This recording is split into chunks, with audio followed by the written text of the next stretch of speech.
If you want to be healthy, there is no way to be healthy without skeletal muscle mass. Period. End of story. And there are two major ways in which you're going to support healthy skeletal muscle. That is going to be through exercise and diet. What do people need to be thinking about? It's something that I work a lot with women, particularly as they move through. Like, I'm in my late 40s, I'm very aware of the need to build muscle tissue, particularly ahead of that menopausal transition. But for men and women, it's so important.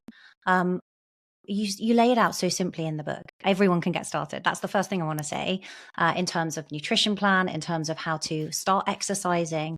But what are the key things that you would say we need to be thinking about from a longevity perspective in terms of optimizing our body composition? The first thing that an individual should really begin to be aware of is that it starts with our children. The people that are interested in this space, the earlier one starts with the health of skeletal muscle. And that does mean resistance training, exercising, sprinting, running. This is the key. You set the body up for a lifetime of skeletal muscle health and tendon health, because you have to ask yourself what takes people out of the game. And what typically takes people out of the game is whether it's an Achilles tendon rupture or some kind of tendon rupture where it sends people off in a direction where they no longer train. So the first thing is start early and start aggressive, which might be counter to what people often think about. Let's say that you haven't done that, no problem. The best time to start was yesterday. The second best time to start is today. And we must think, what are you more willing to do? There's two levers that essentially we can pull. We can pull the diet lever and we can pull the exercise lever. The one thing that 100% of people do is eat. That is a lever that everybody must pull. For exercise, 50% of Americans don't exercise.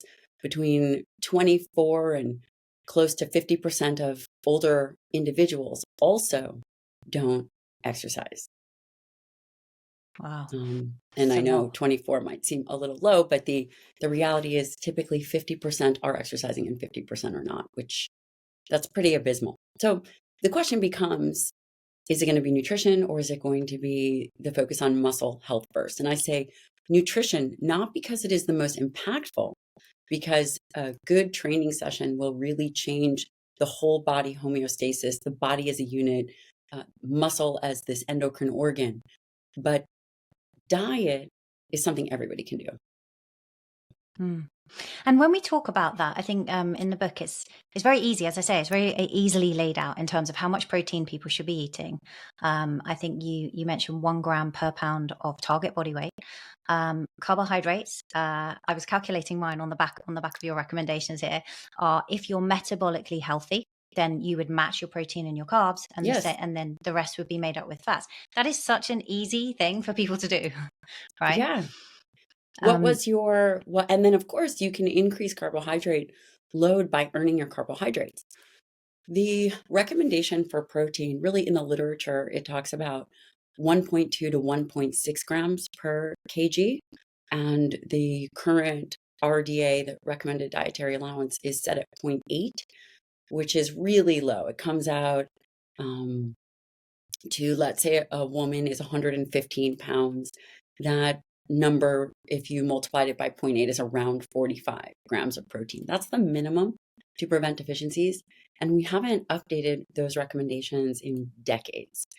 But from a optimal aging perspective, if you want to be healthy, there is no way to be healthy without skeletal muscle mass.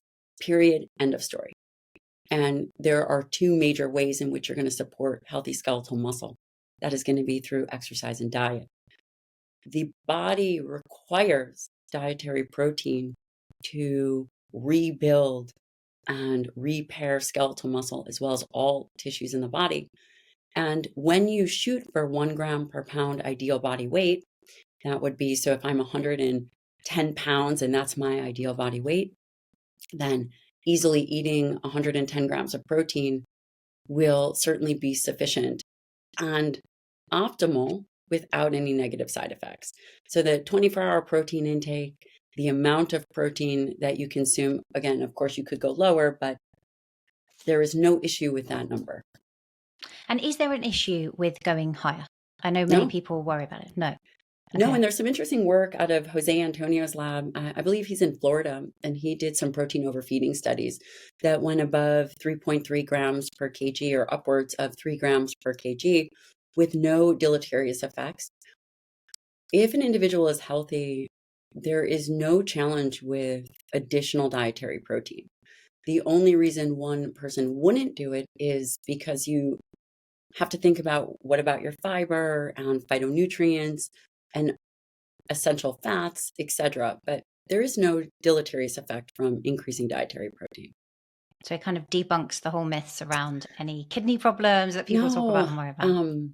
No, and in fact, when you replace protein with other sources of calories, for example, carbohydrates, we see an increase in improvements in body composition, decrease in body fat, increase in lean muscle mass, or increase in lean mass in general. Yeah. Yeah, that's definitely what I've seen. I want to come on to carbohydrates, and you were asking, I think you were about to ask me there what mine was, and it's interesting because I want to talk to you a little bit about blood glucose control, which I think will help people in just a moment, and carbs. But when we look at that protein breakdown, we've had Dr. Stacey Sims has been on the show, and she talks about the importance, and I think you have done on our previous podcast together, the importance of hitting that sort of nutrient sensor of 30 grams of protein minimum in one setting. How does that change for women in particular who are aging, who are postmenopausal? My understanding is that it's a little bit higher. And I think you say in the book to try and aim for sort of 40 grams in one meal. Yeah.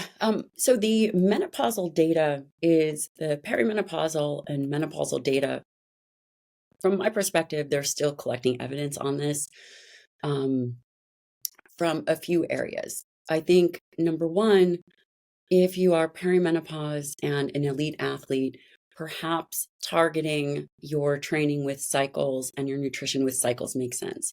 If you are not in that 1% of elite athletic performance, then creating a plan and sticking to a plan with certain standards in which you set for yourself is what I always recommend. And in my clinical practice, I see both. I see professional athletes and I see moms and I see female entrepreneurs who are really either beginning to get into fitness or who are physically fit. The perimenopausal stage or the postmenopausal stage is very, very fascinating. And actually, my third book is on women and perimenopause.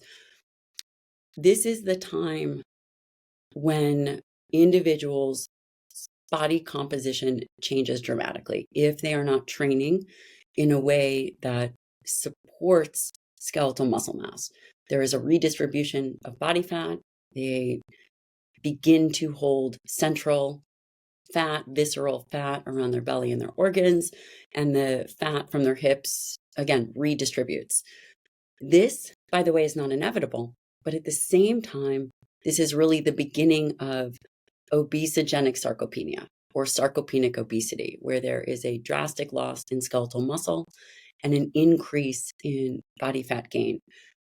The rate at which this happens, I think, from a loss of skeletal muscle mass perspective is questionable because typically the literature is done with a DEXA. A DEXA does not directly measure skeletal muscle mass because the percent change, number one, the percent change in muscle mass tends to be greater, needs to be 10% or more to detect change versus the increase in fat mass.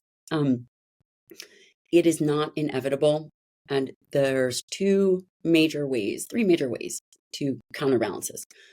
People are not going to like this answer, but hormonal therapy, especially with testosterone replacement and some of the hormonal influences, can help. Again, you can go on hormone replacement therapy and it doesn't necessarily change anything because there is dietary perspectives that must be accounted for. The other aspect is diet seems to change quite a bit. Women often, for whatever reason, when they are no longer sleeping well, maybe they are going to alcohol, to sleep more, changing their sleep architecture. And when their drive for protein intake, there's this concept called protein leverage hypothesis, in which we will feed to reach a certain protein threshold, that when they increase dietary protein, they certainly can combat the changes around menopause. And then, of course, the training needs to be effective, and it needs to be intense. People will say, oh, if you train the way that you did in your 20s, and let's say you're just doing this, or even in your perimenopausal stages where you're just doing slow, steady state cardio again, zone 2 training is having its moment. We have to prepare for osteoporosis. We have to prepare for falls. We have to prepare for changes in ligaments and tendons. This is the time to really increase your robustness.